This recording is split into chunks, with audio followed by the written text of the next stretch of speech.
अंबेडकर राव जी जरा बताओ, वो बूढ़ा बाप अपनी बेटी को बिठा के गोद में क्या क्या करता है? बेशरम आदमी को नमन, आप जाइए। मैंने बहुत बर्दाश्त कर लिया आपको, इनको बाहर करो। I am saying to you, बाहर जाइए, बाहर निकालो, मैं बोल रहा हूं। पवन राव अंबेडकर साहब, आरोप तो दूसरों पे लगता है कि वो इस्लाम को बदनाम कर रहे हैं। इस्लाम को बदनाम तो वो कर रहे हैं जो ये नहीं बता रहे कि महिलाओं को इतना अधिकार मिला कि तुम एक बार खुला बोलो और उसके बाद तुम आजाद हो सकती हो। वो लोग इस्लाम को बदनाम कर रहे हैं। वो ये बताना चाहते हैं कि भाई हमारे धर्म में तो महिलाओं को इतना काबिल ही नहीं माना गया कि उसको कहें कि तुम बिना पति से पूछे हुए तुम तलाक नहीं ले सकती, तुम खुला नहीं ले सकती। अंबेडकर साहब। सुशांत जी, साफ सुथरे शब्दों में कहना चाहता हूं, इस्लाम को वो लोग बदनाम कर रहे हैं जो इस्लाम के होते हुए ये कहते हैं कि हम सनातनी हैं। इस्लाम को वो लोग बदनाम कर रहे हैं जो ये कहते हैं कि हमको इस्लाम के बारे में ज्यादा जानकारी है। मैं किसी का नाम ना लेते हुए मैं आपको ही आप पर ही जो है बात कहना चाहता हूं। जो लोग अपने आप को इस्लाम के प्रति या इस्लाम को मानते हैं या सच्चे मुसलमान हैं, वो लोग जब ये कहते हैं कि हम सनातनी हैं, वो इस्लाम के ऊपर प्रश्न चिन्ह खड़ा करते हैं, उसकी फेथ पर प्रश्न चिन्ह खड़ा करते हैं। इस डिबेट में एक ऐसे व्यक्ति हैं जो इनको पता नहीं कि इस देश में जो धर्म की व्यवस्था है वो इस महिलाओं के लिए क्या कहती है। ढोल गवार शूद्र पशु नारी, ये सब है सकल ताड़ना के अधिकारी, ये उनको भी पढ़ना चाहिए। और कर्नाटक में एक क्षेत्र है उक्करकेरी गांव। उक्करकेरी गांव में वहां के मंदिरों में वहां के पुजारियों ने महिलाओं को देवदासी के नाम पर किस तरह से उनका शोषण किया है, इसको भी जानना चाहिए। और उनको भी जानना चाहिए कि तमिलनाडु में जब एक महिला का कन्यादान के नाम पर एक पिता अपनी गोद में बिठा करके उसका किस तरह से जो है शोषण करता है, इसको भी जानना चाहिए। अब मैं मुख्य बिंदुओं पर आता हूं। यहां पर अत्याचार की बात कही गई। एनसीआरबी का जो डेटा है, यार ये क्या बोल रहा है भैया, ये क्या बोल रहा है? आप पहले सुन लीजिए। नहीं, अभी मैं सुन रहा हूं, मैं आपकी बातें सुन रहा हूं। गोद में बैठाकर पिता जो है वो बेटी का शोषण करता है, ये कौन सा रिवाज बता रहे हैं आप? जरा बताइए मुझे। अरे हटाओ भाई, ये क्या गंदगी कर रहा है आदमी? ये इस देश का रिवाज है। सुनिए आप सच्चाई। नहीं, कौन सा देश का रिवाज है ये? आप कहां से उठा कर ला रहे हैं? और आप जिस देश की बात कर रहे हैं वहां हिंदू महिलाओं को, पवन जी, उसी देश में हिंदू महिलाओं को पूरा अधिकार है तलाक देने का। और मैं आपसे पूछ रहा हूं कि इस्लाम के अंदर खुले को लेकर क्या लिखा है, आपको पता नहीं है और आप दूसरे को ज्ञान दे रहे हैं कि उसको इस्लाम नहीं पता। नहीं, मैं बता रहा हूं। अब सुनिए, एनसीआरबी का डेटा, यहां शोषण की बात हुई ना? नहीं, शोषण की कोई बात नहीं हुई। एक मिनट, आप डिबेट मत घुमाइए। यहां बात इस बात की हुई कि आपकी पार्टी के अंदर अध्यक्ष महिला नहीं बन सकती, आपकी पार्टी के अंदर प्रवक्ता महिला नजर नहीं आती, आपकी पार्टी के अंदर एक सांसद, एक विधायक महिला नहीं है। लेकिन आप बताते हैं हिजाबी महिला प्राइम मिनिस्टर बनेगी, और जब महिला के हक की बात आती है तब आप इस्लाम के अगेंस्ट जाकर कहते हैं। संघ से पूछेंगे कि मैं संघ से क्यों पूछूंगा? मैं संघ से क्यों पूछूंगा भाई? आप बताइए ना। आप हिजाबी प्राइम मिनिस्टर बना रहे हैं, आप हिजाबी प्राइम मिनिस्टर बता रहे हैं, आप बताइए, आप जवाब दीजिए। आज भी देवदासी प्रथा क्यों चल रही है? अरे भाई आप बताइए ना पहले कि आप इस देश के, अरे मैं कह रहा हूं पवन जी, मैं कह रहा हूं आपके नेता कह रहे हैं प्राइम मिनिस्टर बनाएंगे हिजाब वाली महिला को। मैं तो सिंपल पूछ रहा हूं, आपकी पार्टी में हिजाब वाली महिला को कब अधिकार मिलेंगे? नहीं, महिला के अधिकार हैं। क्या अधिकार है? आपकी पार्टी में कितनी विधायक महिला है, कितनी सांसद महिला है? All India Muslim personal law board में कितने लोग, कितनी महिलाएं हैं टॉप के पोजीशन पर? बताइए जरा। एक बार आप विश्लेषण करा लीजिए और सर्वे भी करा लीजिए। ना, मैंने सब करा लिया है सर, मैं सब करा चुका हूं, मुझे सब पता है। आप मुझे बताइए आपकी पार्टी में कितनी महिला प्रवक्ता है? आपकी पार्टी में कितनी महिला प्रवक्ता है? मुझे नाम गिनाइए। वहां पर पवन भाई, all India Muslim personal law की बात कर रहे हैं, वहां पर महिलाएं भी हैं। अरे भाई अब आई हैं, अब आई हैं, आपने नीचे के स्तर पर उनको रखा है। अभी all India Muslim personal law board को प्रमुख महिला रही है। आपकी पार्टी में कितनी महिला प्रवक्ता है? मुझे नाम गिनाइए। अब डिबेट आगे नहीं बढ़ेगी। आपकी पार्टी में कितनी महिला प्रवक्ता है? नहीं, आप मुझे बताइए ना। नहीं, मैं नहीं बताऊंगा, मैं बताने नहीं बैठा हूं, मैं पूछने बैठा हूं। आपकी पार्टी में महिला प्रवक्ता का नाम बताइए। आपने विश्लेषण नहीं किया। आपकी पार्टी में महिला प्रवक्ताओं के नाम बताइए। बिल्कुल है, बताइए, गिनाइए। अब आप सर्वे करा लीजिए। सर्वे आप नाम बताइए ना भाई। मेरे ऊपर नाम फेंकिए, ये लीजिए, ये भी है, ये भी है, ये भी है। नाम नहीं बताएंगे। क्यों नहीं बताएंगे? है नहीं, बताएंगे कैसे? रिपोर्ट मिल जाएगी। नहीं, बताइए ना पवन राव अंबेडकर साहब, आपकी पार्टी में कितनी महिला प्रवक्ता है? आप जाइए ना, कर्नाटक में कितनी महिलाओं के साथ शोषण हो रहा है वो भी अरे तो भाई करिए मैं ना। आपसे पूछ रहा हूं, मैं आपसे पूछ रहा हूं, आपकी पार्टी हिजाबी प्राइम मिनिस्टर बनाना चाह रही है, आपकी पार्टी में कितनी महिला प्रवक्ता है?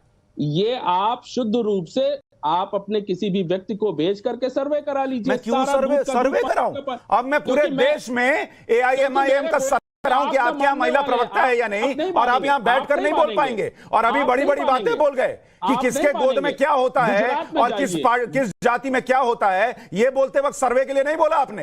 अपनी पार्टी के महिला प्रवक्ता नहीं बता पा रहे आप, ये आपकी सच्चाई है। मैं चाहता हूं देश देखे। आपको चुभन क्यों हो गई? मुझे क्या चुभन होगी? मैं तो चाहता हूं हिजाबी महिला प्राइम मिनिस्टर बने, लेकिन आप लोग उसके साथ बेईमानी कर रहे हैं, ये दिखाना चाहता हूं। अंबर जैदी, इनके पार्टी में कितनी महिला प्रवक्ता है ये नहीं बता पा रहे, लेकिन ये बताने में आगे हैं कि तमिलनाडु में क्या हो रहा है, और वो भी झूठ।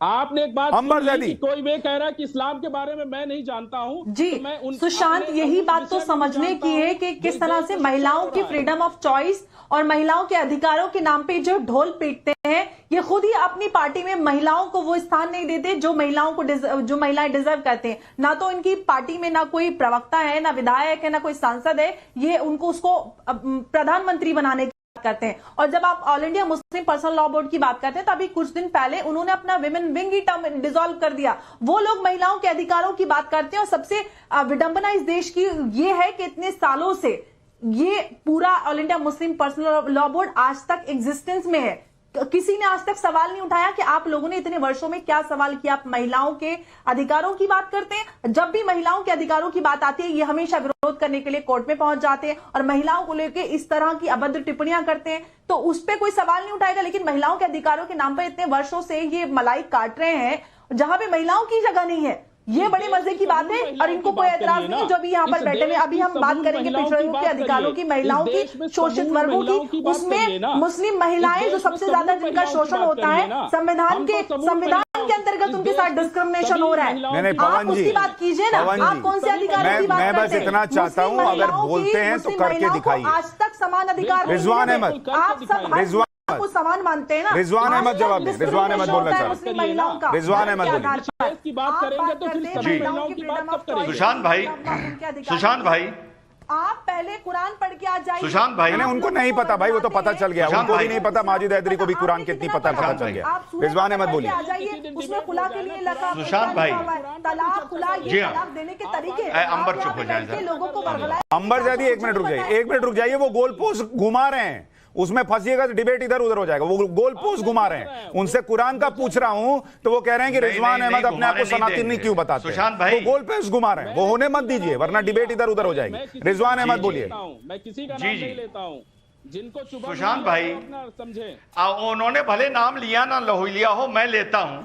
सुशांत भाई, अभी मैंने आपको एक फोटो फॉरवर्ड की है तामिल मैरिज में कन्यादान की, जिसमें मां अपनी बेटी का कन्यादान कर रही है। कभी कभी पिताजी भी करते हैं। अब अंबेडकर राव जी, अब देखो, डिबेट रोक देना या थोड़ी देर के लिए। सुशांत भाई, अंबेडकर राव जी जरा बताओ, वो बूढ़ा बाप अपनी बेटी को बिठा के गोद में क्या क्या करता है? तुमने अपनी बेटी को कभी गोद में बिठा के कोई हरकत की है, या तुम्हारे पिताजी ने तुम्हारी बहन को अपनी गोद में बिठाकर कभी कोई ऐसी हरकत की थी?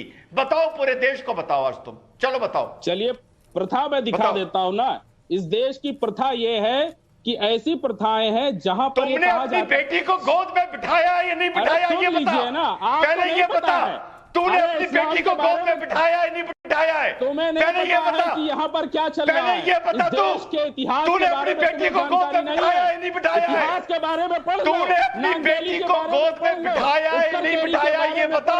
तुम्हें कोई जानकारी नहीं है देश को इतिहास के बारे में। तेरी ये परंपरा है या नहीं, ये बता। बता मुझे भी जानकारी बता। बात क्या क्या करता है उस बेटी का, बता देश को क्या क्या करता है उस बेटी का। बेशरम आदमी, बेशरम आदमी, बेशरम इंसान, दो कौड़ी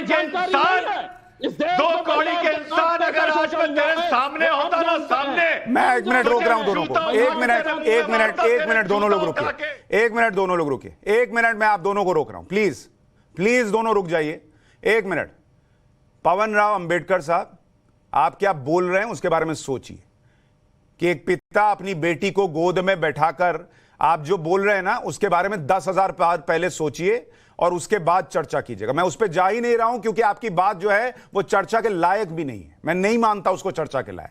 रिजवान अहमद को गुस्सा आया, सबको गुस्सा आया, लेकिन मैं उसमें इसलिए नहीं जा रहा था क्योंकि मैं उस चर्चा में लाना भी नहीं चाहता ऐसी वाहियात बात को कि पिता किसी बेटी को गोद में बैठाकर उसका शोषण करेगा। ऐसे पिता जो है ना वो कहां होंगे आप ही ढूंढ लीजिएगा। रिजवान अहमद आप उसके आगे की बात कीजिए, छोड़िए, आप आगे की बात कीजिए। अरे यही अपनी बेटी को गोद में बिठाता होगा। छोड़िए आप वो छोड़िए, आप पर्सनल नहीं जाइए, आप बोलिए। 2 कौड़ी का आदमी आप अपनी बात कहिए, आप प्लीज, मैं रिक्वेस्ट कर रहा हूं इस तरह की डिबेट ना करें। अरे काहे का पर्सनल? अरे भारतीय संस्कृति के लिए क्या इससे ज्यादा पर्सनल कोई चीज हो सकती है? मैं आप दोनों से रिक्वेस्ट कर रहा हूं प्लीज, मैं आप दोनों, रिजवान अहमद आप इसके आगे की बात कीजिए, बोलिए, आगे बोलिए। मुझे 30 सेकंड दीजिए। ये हमको शरिया बताएगा। हम सुशांत को हिंदू थियोलॉजी बताएंगे, ये हमें शरिया बताएगा। जो अपने धर्म के बारे में ये बोल रहा है कि बाप अपनी बेटी को गोद में बिठाकर शोषण करता है, ये 2 कौड़ी का आदमी हमको शरिया बताएगा। बेशरम आदमी, बिल्कुल नहीं, बकवास बातें करते बस ना, बेशरम आदमी है तू। तुम्हें कुछ नहीं पता। पवन राव अंबेडकर, बेशरम एक मिनट रिजवान अहमद, एक मिनट रिजवान अहमद, एक मिनट रिजवान अहमद। पवन अंबेडकर जी, मुझे लगा था शायद आपने बोल दिया, आपको अपनी गलती का एहसास होगा, लेकिन आप उस पर जो है जबरदस्ती की बहस किए जा रहे हैं और मेरे पास और कोई उपाय नहीं है। आपको नमन, आप जाइए प्लीज, बॉस जाइए आप। 1 मिनट बॉस, मैंने बहुत बर्दाश्त कर लिया आपको। पिता अपनी गोद में बैठाकर बेटी का शोषण करता है, ये आप बोल रहे हैं, आप उस धर्म पर सवाल उठा रहे हैं, आपको विदा है, आप जाइए। माफ कीजिए, माफ कीजिए, आप कुरान पर नहीं बोल पाए, अपनी पार्टी में महिलाओं के नाम नहीं बता पाए जिनको स्पोक्स पर्सन रखा हो। आपकी party all India Ittehad-e Muslimeen हो, लेकिन आप सेकुलरिज्म की बात करें और दूसरे धर्म को गाली दें, ये आपको सूट करता होगा, मुझे नहीं करता। सॉरी बॉस, सॉरी, आपको नमन है। अगर आप माफी मांग सकते हैं, अगर आप फैक्ट्स रख सकते हैं तो ठीक है, नहीं तो आप प्लीज। बिल्कुल फैक्ट्स रखा हूं। आपने कोई फैक्ट नहीं रखा, आपने कोई फैक्ट नहीं रखा। सच्चा इतिहास सुन करके आप लोगों को जो, अरे सच्चा इतिहास, फिर देखिए मेरा मुंह ना खुलवाइए, मैं सुनाने लग जाऊंगा तो फिर मामला गड़बड़ा जाएगा। मुझे प्लीज सच्चा इतिहास मत सुनाइए। सारा सच्चा इतिहास आप लोग बनाकर हिंदी में लाते हैं, ये मत कीजिए। इनको बाहर करो। पवन अंबेडकर साहब, I am saying to you, बाहर जाइए, आउट, सिंपल, डन। आप आउट हैं शो से। पवन अंबेडकर प्लीज, सॉरी, इनको बाहर कीजिए। आप बाहर हैं बॉस, जहां जाके बोलना है बोलिए, मेरे शो में मत बोलिए ये सब फालतू की बात। बाहर करो इनको, निकालो, बाहर निकालो, मैं बोल रहा हूं।